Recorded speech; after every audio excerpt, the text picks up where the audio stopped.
Berkata pengarang Imam Ahmad bin Athaillah As-Sakandari, kaifa tukhraqu lakal awaidu wa anta lam takhrik min nafsikal awaid, yang artinya bagaimana dirubik bagi engkau perkara-perkara adat, sedangkan engkau belum merubik dari diri engkau akan perkara-perkara adat itu. Maksudnya adalah kaifa tatma'u ayyuftaha laka babul khususiyyati adh-dhahirah awil karamatil hissiyah wa anta lam takhruj min awaidikal hissiyah. Bagaimana mungkin engkau berharap bahwa dibukakan bagi engkau pintu kekhususan yang zahir atau pintu karamat yang zahir? Bagaimana bisa itu dibukakan sedangkan engkau masih belum keluar dari perkara adat engkau yang zahir?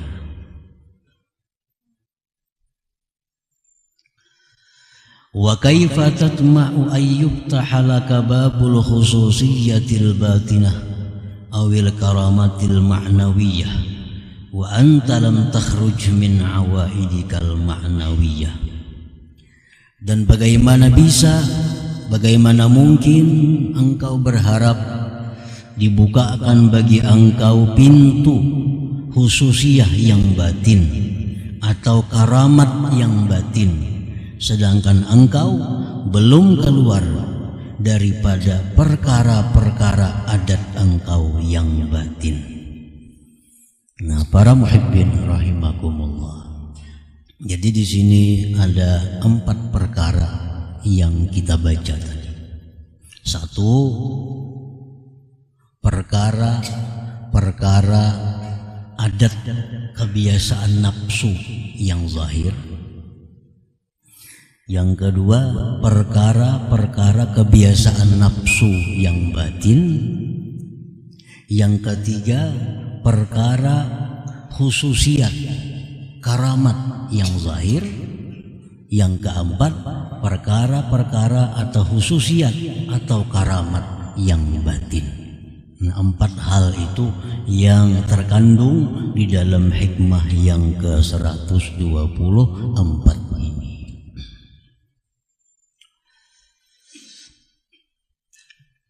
Al-awaidul hissiyah, bermula perkara adat nafsu yang zahir, kebiasaan nafsu kita yang zahir. Kakasratil akli, seperti banyak makan. Nah, ini kebiasaan nafsu kita yang zahir nih, banyak makan. Wasyurbi, banyak minum. Wanaumi, banyak tidur. Nah, ini semua ini perkara nafsu yang zahir.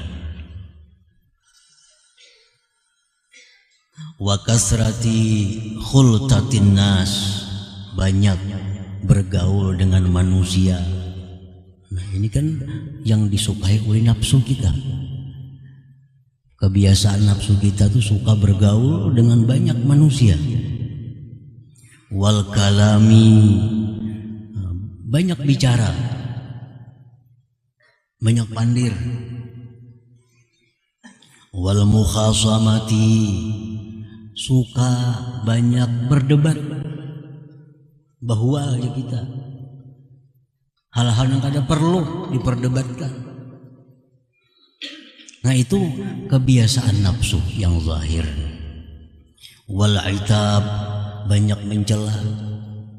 Ada melihat hal-hal yang tidak sesuai, dicela. Ada hal yang bertentangan dengan kehendak dicela.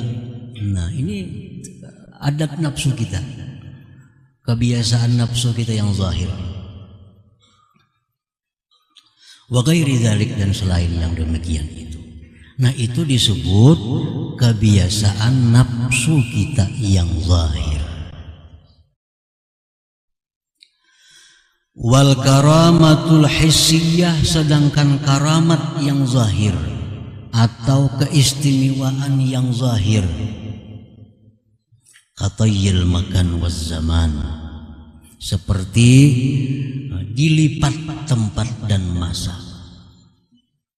Ada orang yang saat ini di sini, 2 menit kemudian dia di Banjarmasin, 2 menit kemudian dia sudah ada di Jakarta, 2 menit lagi ada di Saudi, di Mekah.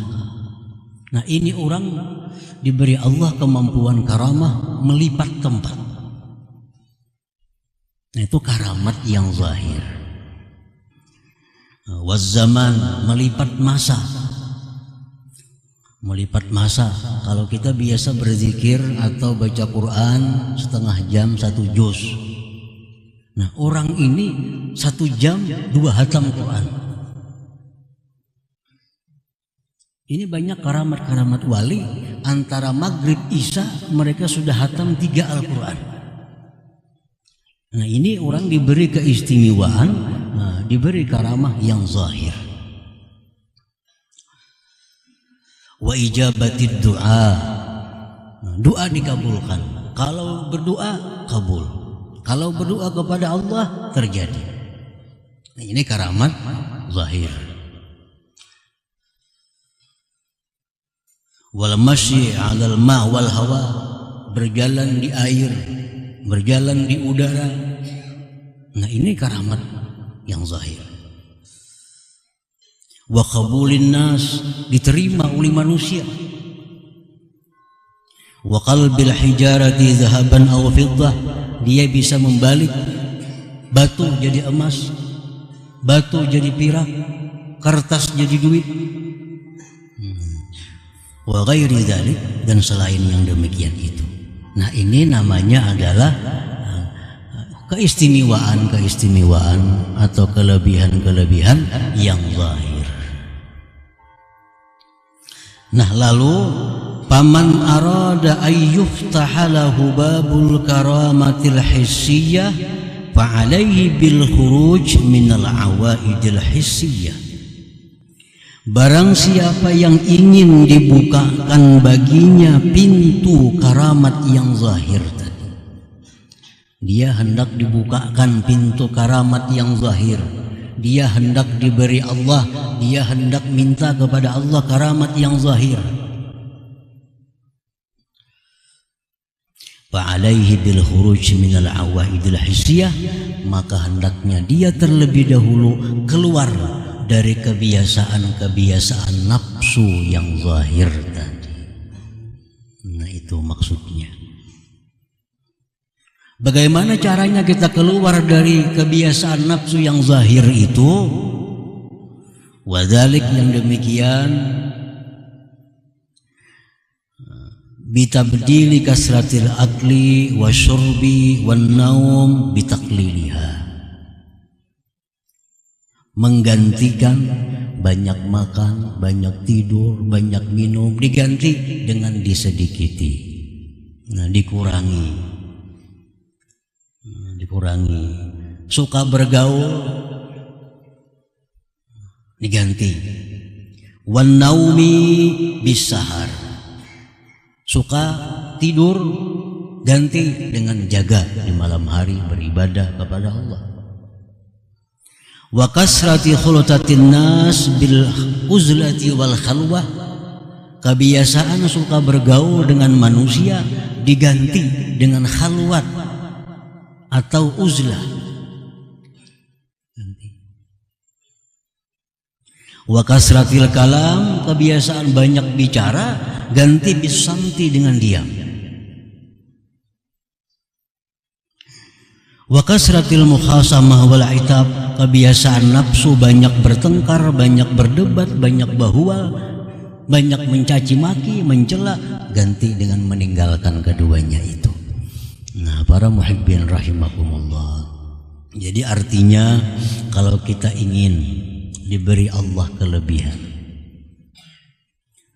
umpamanya ingin diberi Allah, kita ingin diberi Allah doa yang mustajab.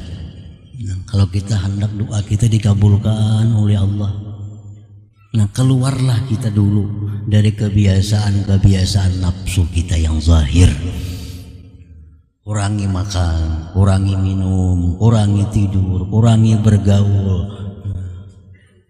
Nah, dengan demikian kita keluar dari kebiasaan nafsu yang zahir itu, kita ada harapan diberi Allah keistimewaan yang zahir pula. Keistimewaan zahir seperti kabulnya doa. Siapa tahu kertas bisa jadi duit, gini dibaliknya. Batu jadi emas, batu jadi perak. Itu keistimewaan yang zahir. Nah, ini diberikan Allah kepada orang yang mampu mengeluarkan dirinya dari kebiasaan nafsu yang zahir tadi. Nah, para muhibbin rahimakumullah, wal awaidul ma'nawiyah, bermula kebiasaan nafsu yang batin. Nah, kebiasaan nafsu yang batin, kahubbil jah war riasah wal khususiyah. Ini kebiasaan nafsu yang batin, suka kedudukan, kepangkatan, kehususan. Dia ingin agar selalu diistimewakan, dia ingin agar selalu dikhususkan dalam macam-macam hal, dalam berbagai perkara. Dia selalu ingin dikhususkan, ingin ditinggikan. Nah, ini perkara nafsu yang batin itu dalam hati. Ada orang kayak itu? Mungkin ada orang yang selalu ingin dimuliakan, orang yang hatinya ingin selalu dihormati, yang ingin pokoknya diususkan pada orang. Ini orang aruh tuh, ini misalnya orang sepiringnya hendak 2 piring makan, harus dikhususkan makan. Pada mau sama orang. Nah, ini urusan perkara nafsu yang batin, keinginan untuk dikhususkan. Wa hubbid dunya wal madhi wasyuhrah, perkara nafsu yang batin lagi, mencintai dunia, mencintai pujian, mencintai popularitas, kemasyhuran. Dia senang dipuji, dia selalu mencari pujian.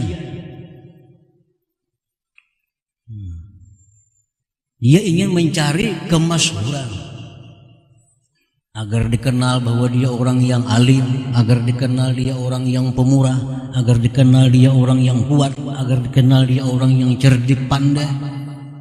Nah, itu perkara nafsu yang batin, keinginan untuk demikian. Wa kal hasadi, dengki. Nah, ini nafsu, kebiasaan nafsu yang batin, dengki. Wal kibri, kesombongan. Wal ujbi, ujub. War riya, riya. Wat tama' bil khalqi, tamak pada makhluk. Wa hammir rizki, risau dengan rizki. Berjaki juga isuk, risau dengan rizki.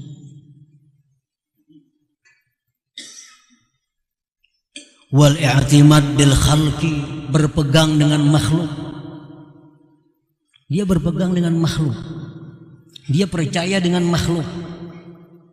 Walaupun Al-Quran mengatakan hatinya kada kuat, tapi kalau makhluk yang mengatakan ini, percaya 100%. Nah, itu berpegang dengan makhluk. Wal qaswati, keras hati, kada mempan dinasihati. wal hikdi, dendam, wa ghairi dzalik, dan selain itu. Nah, ini kebiasaan adat nafsu yang batin.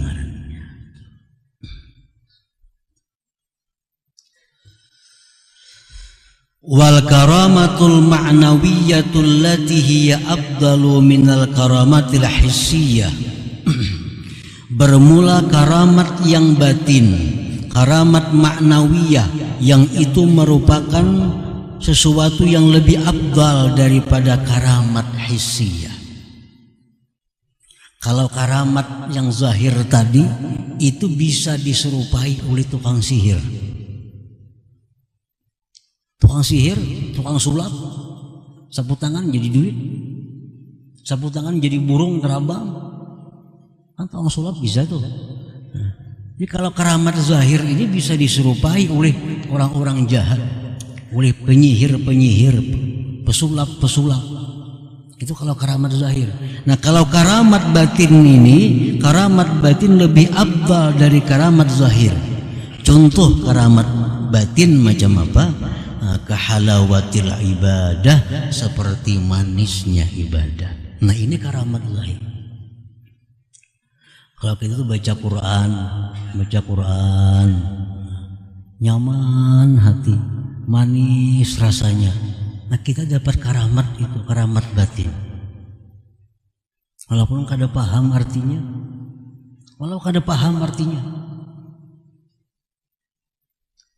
bahasa Arab kada paham. Nah, begitu baca Quran, ada ketentraman dalam hatinya, ada kesejukan dalam hatinya. Ini halawatul ibadah. Ini karamah dari Allah, karamah batiniyah yang lebih afdal daripada bisa membalik kertas jadi duit tadi. Karena ini hanya untuk orang-orang yang dicintai Allah. Penyihir kada bisa macam itu, pesulap kada bisa macam itu. Ini hanya orang-orang khusus yang diberi Allah manisnya ibadah. Itu kada bisa dipelajari. Kayak apa hendak manis juga ibadah, artinya aja kada paham. Ini bukan masalah paham arti. Banyaknya orang yang paham Quran tapi hambar baca Quran. Banyak orang-orang Arab yang malas baca Quran, paham bahasa Arab. Banyak orang-orang yang tidak mengerti Al-Quran, begitu baca Quran ada kelezatan, ada kesejukan, ketentraman dalam hatinya. Nah, ini halawatul ibadah, ini namanya karamat batiniyah. Orang mendengar lagu barat mengerti kada? Makitik-kitik batis, nyaman, senang, padahal nyambung atau ada tahu juga bahasa Inggris, udah ngerti. Buka lagu barat, ketujuh nyaman mendengarnya, padahal ada mengerti lalu. Nah, itu ngarannya halawatul maksiat, manisnya maksiat. Nah, Al-Quran kalam Allah, hadis-hadis kalam Rasul, begitu dia baca ada kesejukan dalam hatinya. Ini halawatul ibadah, ini karamat batiniyah yang hanya diberikan Allah kepada orang-orang khusus, orang-orang tertentu. Walazzatil munajah, karamat batiniyah contohnya lagi kelezatan munajat. Lezatnya munajat. Kalau dia mengatakan ya Rabb, hatinya lezat. Ya Rabbi, wahai Tuhanku, itu munajat. Inni asku ilaika dha'fa quwwati, wahai Tuhan, aku mengadu kepada Engkau tentang lemahnya kekuatanku, wa qillata hilati, dan sedikitnya kemampuanku, wa hawani 'alan nas, dan hinanya aku di tengah manusia. Itu seperti munajat. Nah, munajat itu ada rasa lezat. Nah, kalau kita dapat itu, dapat karamah batiniyah. Dapat karamah batiniyah. Wal istiqamah, istiqamah ini karamah batiniyah. Istiqamah ini orang yang terus menerus dalam jalan Allah, dalam kondisi situasi bagaimanapun. Waktu dia kaya, dia takwa kepada Allah. Dia miskin, dia takwa kepada Allah. Dia sihat, dia takwa kepada Allah. Dia sakit, dia takwa kepada Allah. Keadaan apapun tidak merubah ketakwaannya kepada Allah. Nah, ini istiqamah. Kalau kita ada demikian, kita dapat karamah batiniyah dari Allah. Kita ini kadang-kadang istiqamah itu yang berat. Dalam keadaan sakit, dalam keadaan miskin, kita kuat ibadah kita. Zikir kuat, doa kuat, amalan banyak. Berandak buku di damparna bertumpang-tumpang. Lagi miskin. Nah, sudah kaya, sudah makmur, kada ingat lagi di buku amalan itu mana andaknya. Nah, ini contoh orang yang tidak ada istiqamah. Kalau istiqamah selalu keadaan apapun. Nah, bila kita macam itu, kita dapat karamah batiniyah.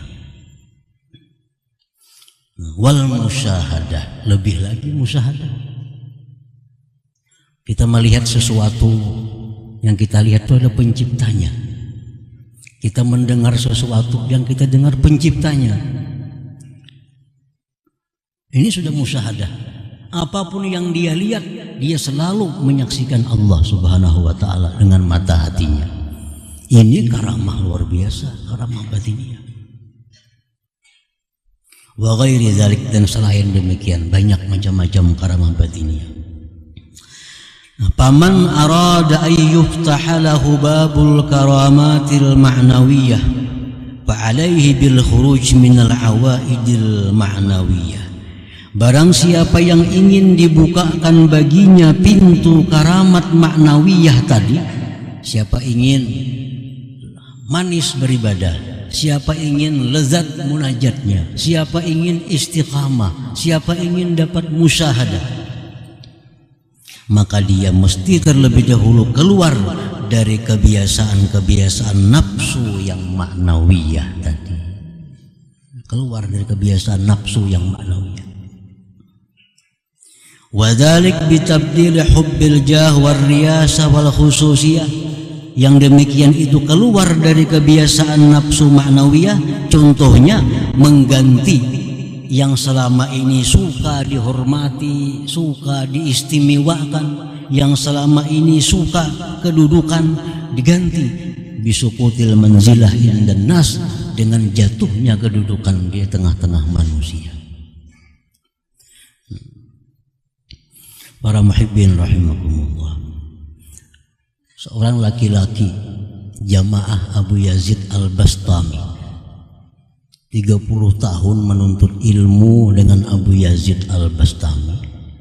30 tahun tidak merasakan manisnya ibadah. 30 tahun tidak merasakan manisnya ibadah, lezatnya munajat. Laki-laki ini bertanya kepada gurunya, bagaimana guru? Ulun ini sudah 30 tahun tapi belum merasakan apa-apa yang orang rasakan daripada manisnya ibadah. Ini Abu Yazid, seorang guru murabbi yang tahu persis keadaan muridnya.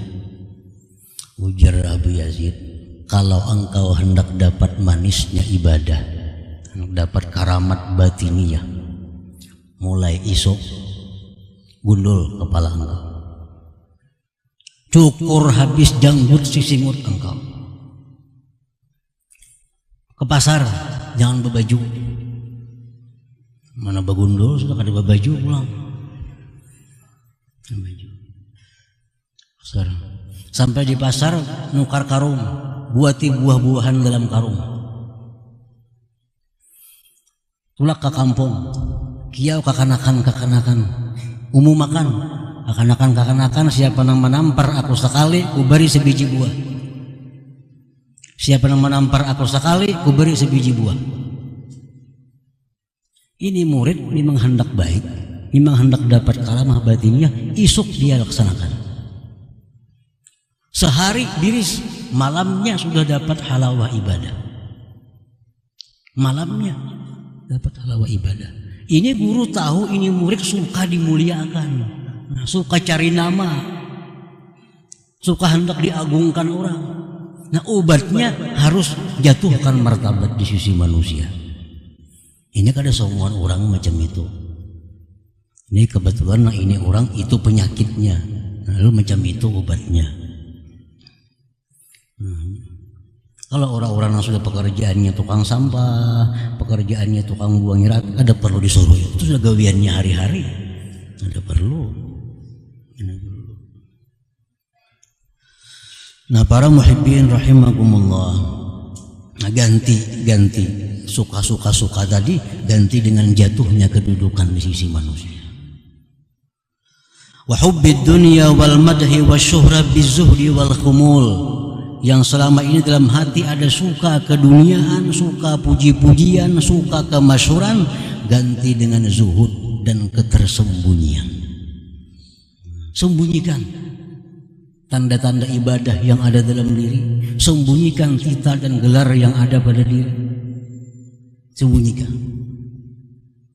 Wal kibri bit tawadhu, kesombongan ganti dengan tawadhu. Wariya bil ikhlas, riya ganti dengan ikhlas. Wal hikdi bil afwi, dendam ganti dengan maaf. Nah, kalau ingin mendapatkan karamah batiniyah tadi. Nah, para muhibbin rahimakumullah, jadi dengan demikian kita tahu kenapa selama ini kita baca Quran hambar, kenapa kita berzikir hambar, kada ada lezatnya. Nah, kita belum diberi Allah kekhususan yang batin itu. Kenapa Allah kadang memberi kekhususan yang batin kepada kita? Karena kita kadang mau keluar dari kebiasaan nafsu yang batin tadi, kesombongan, keangkuhan, kemasyhuran dan sebagainya. Kalau hendak, maka kita mesti keluar daripada yang demikian itu. Nah, para muhibbin rahimakumullah. Nah, selanjutnya hikmah yang ke-125. Dari Al-Hikam berkata Imam Ahmad bin Athaillah As-Sakandari rahimahullah wa nafa'ana bi ulumihi wa asrarih. Masya'nu wujudut talab, inna masya'nu an turzaka husnal adab. Yang artinya bukanlah suatu keadaan adanya tuntutan, hanya saja suatu keadaan itu bahwa engkau diberi adab yang baik. Itulah terjemahnya hikmah yang ke-125 ini. Para muhibbin rahimakumullah, maksudnya adalah laisa sya'nul ahabbu wal afdal an tatluba umura dunyaka minallah subhanahu wa ta'ala, bal sya'nul ahabbu wal afdal an tuhsinal adaba bi maulak subhanahu wa ta'ala, wa dhalika tarku talab minhu iktifaan bi ilmihi ta'ala wa ishtighalan bi dzikrihi ta'ala. Bukanlah sesuatu keadaan yang lebih dicintai, keadaan yang lebih utama, bahwa engkau meminta urusan dunia engkau dengan Allah subhanahu wa ta'ala. Bukanlah sesuatu hal yang lebih afdal bahwa kita berdoa kepada Allah, minta kepada Allah dalam hal urusan dunia, urusan ekonomi, urusan politik, urusan keluarga, urusan usaha. Bukanlah sesuatu yang lebih disukai kalau kita minta tersebut kepada Allah subhanahu wa ta'ala.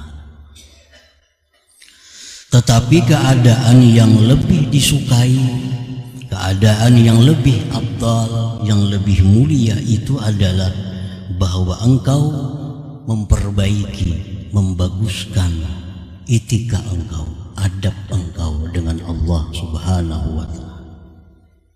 Bagaimana beretika, beradab yang bagus dengan Allah subhanahu wa ta'ala itu?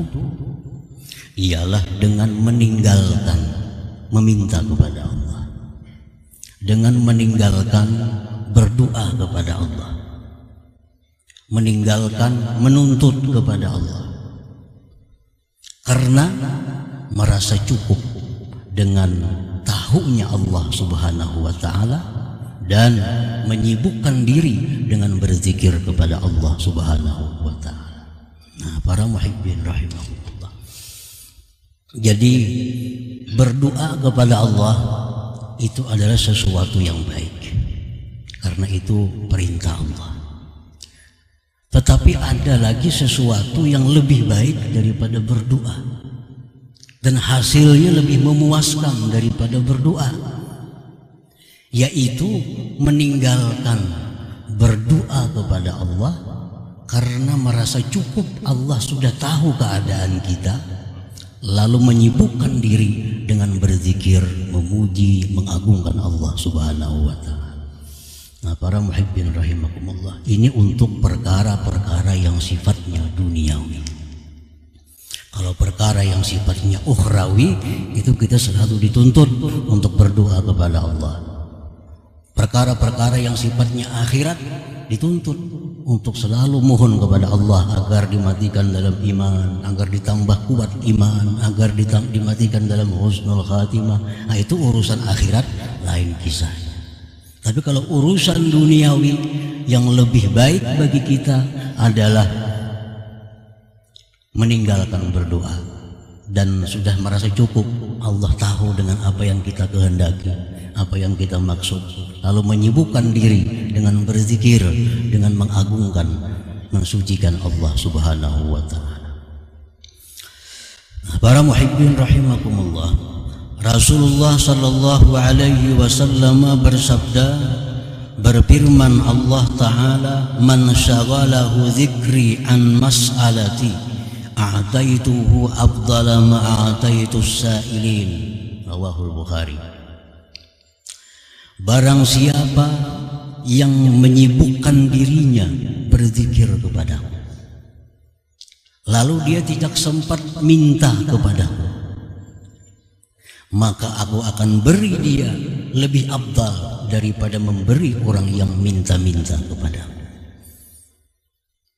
Nah, para muhibbin rahimahullah, kalau kita sibuk selalu memuji Allah, berzikir kepada Allah, sehingga tidak sempat lagi minta kepada Allah, Allah akan beri kita lebih baik daripada yang ia beri orang yang minta kepada Allah Subhanahu wa taala.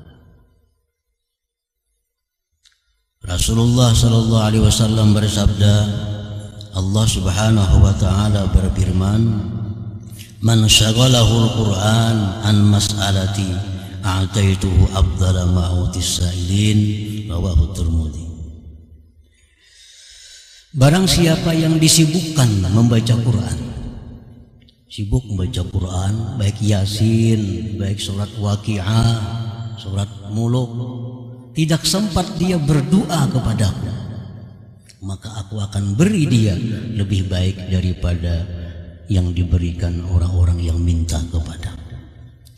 Nah, para muhibbin rahimakumullah, ini dalil bahwa meninggalkan berdoa kepada Allah dalam hal urusan dunia, tetapi menyibukkan diri dengan zikrullah, itu lebih disukai oleh Allah, dan Allah akan memberi lebih daripada orang yang minta-minta kepada Allah Subhanahu wa ta'ala. Nah, para muhibbin rahimakumullah, walaqad kana Rasulullah sallallahu alaihi wasallam wa ashabuhu radhiyallahu anhum min ahli hadhihi al-manzilah. Rasulullah sallallahu alaihi wasallam dan sahabat-sahabat beliau orang-orang yang berada dalam ini maqam, dalam ini kedudukan. Hina qila lahum innan nas qad jama'u lakum fakhshawhum fazadahum imana wa qalu hasbunallahu wa ni'mal wakil. Rasulullah sallallahu alaihi wasallam dan sahabat sedang berkumpul. Ada utusan datang. Utusan ini menyampaikan, wahai Muhammad dan sahabat Muhammad, itu orang-orang kafir Quraisy menyiapkan pasukan besar untuk menyerang kalian. Nah, ini pesan. Nah, pesan yang disampaikan ini justru menambah keimanan Nabi kita dan sahabat beliau kepada Allah Subhanahu wa taala, dan mereka berzikir dengan zikir hasbunallah wa ni'mal wakil, hasbunallah wa ni'mal wakil, hasbunallah wa ni'mal wakil.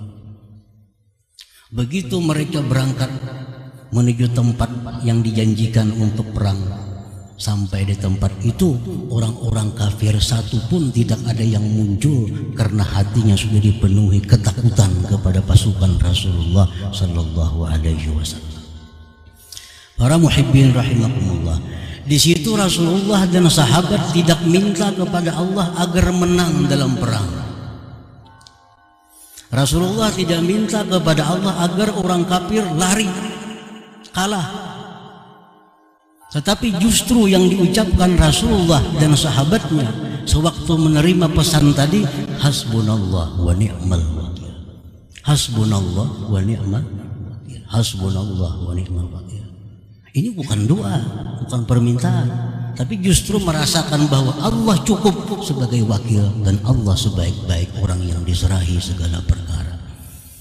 Nah, para muhibbin rahimakumullah, jadi kalau kita menghadapi masalah duniawi yang sulit, yang berat, alangkah indahnya kalau kita mencontoh Rasulullah SAW dengan memperbanyak hasbunallah wa ni'mal wakil, hasbunallah wa ni'mal wakil. Ini lebih baik dari doa dan hasilnya lebih memuaskan daripada doa.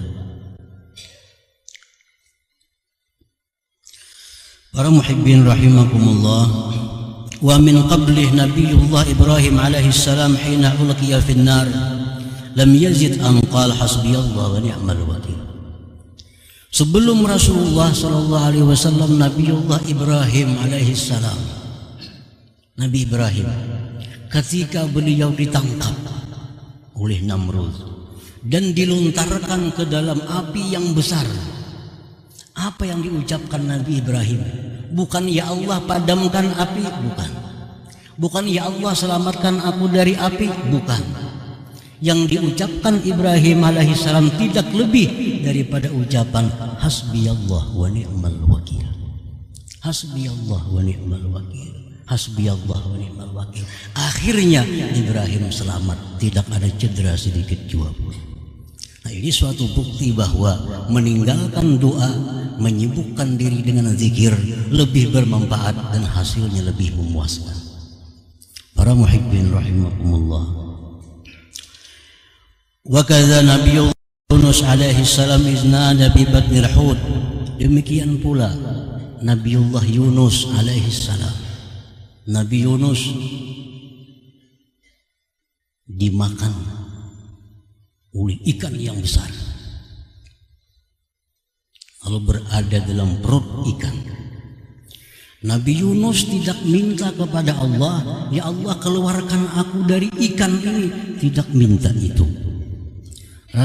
Nabi Yunus tidak minta, ya Allah selamatkan aku dari ini musibah, tidak minta itu. Tapi apa yang diucapkan Nabi Yunus? La ilaha illa anta subhanak inni kuntu minadz zalimin. Ini bukan doa, ini zikir kepada Allah. Akhirnya apa? Nabi Yunus selamat keluar dari perut ikan tanpa ada cedera sedikit juga pun. Nah, para muhibbin rahimakumullah, ini pelajaran-pelajaran bagi kita bahwa memperbanyak zikir kepada Allah itu lebih utama daripada selalu minta kepada Allah Subhanahu wa taala. Berdoa itu baik, tapi memenuhi waktu dengan zikir lebih baik daripada berdoa itu. Para muhibbin rahimakumullah, wa in kana la budda an tad'u Allah fad'u bi ahsani adabid du'a. Jika memang harus berdoa juga kepada Allah, berzikir ini binanya rasa kada puas nih. Kalau kada berdoa juga lawan Tuhan mah. Belum merasa cukup, Allah tuh tahu dengan keadaan belum merasa cukup, hendak berdoa juga lawan Tuhan. Nah, jika memang demikian, maka berdoalah kepada Allah. Berdoa itu bukan dilarang. Berdoa kepada Allah dengan sebaik-baik adab berdoa, sebaik-baik aturan berdoa. Apa aturan berdoa yang baik itu? Antara lain adalah imtitsalu amri, menjunjung perintah Allah Subhanahu wa taala. La lihudzuzin nafsi, bukan berdoa itu kenapsuan. Berdoa bukan kenapsuan. Ya Allah matiakan inya, itu kenapsuan. Ya Allah kalahkan dia, itu kenapsuan. Nah, berdoalah kepada Allah dengan doa menjunjung perintah Allah. Apa doa yang menjunjung perintah Allah ini? Menggunakan doa yang diajarkan oleh Allah Subhanahu wa taala dalam Al-Qur'an dan doa-doa yang diajarkan oleh Rasulullah sallallahu alaihi wasallam. Nah, para muhibbin rahimakumullah, apabila kita berdoa dengan adab yang bagus, etika yang bagus, kabul doa kita, itu rahmat bagi kita. Tapi kalau kita berdoa kepada Allah kenapsuan, lalu terkabul doa kita, itu istidraj minallah, lanjuran dari Allah, yang akibatnya akan menyusahkan dan penyesalan di belakang hari. Nah, para muhibbin rahimakumullah, itulah keterangan daripada hikmah yang ke-125 ini, bahwa kita hendaknya memperbanyak zikir kepada Allah, memperbanyak zikir kepada Allah, baik itu baca Quran, baik itu tasbih, baik salawat kepada Nabi, baik tahlil dan lain-lainnya. Nah, itu lebih disukai Allah daripada kita memperbanyak doa kepada Allah Subhanahu wa taala. Nah, para muhibbin rahimakumullah, mudah-mudahan Allah Subhanahu wa taala memberikan kita petunjuk, hidayah, sehingga kita bisa selalu berada di jalan Allah Subhanahu wa taala sampai akhir hayat kita.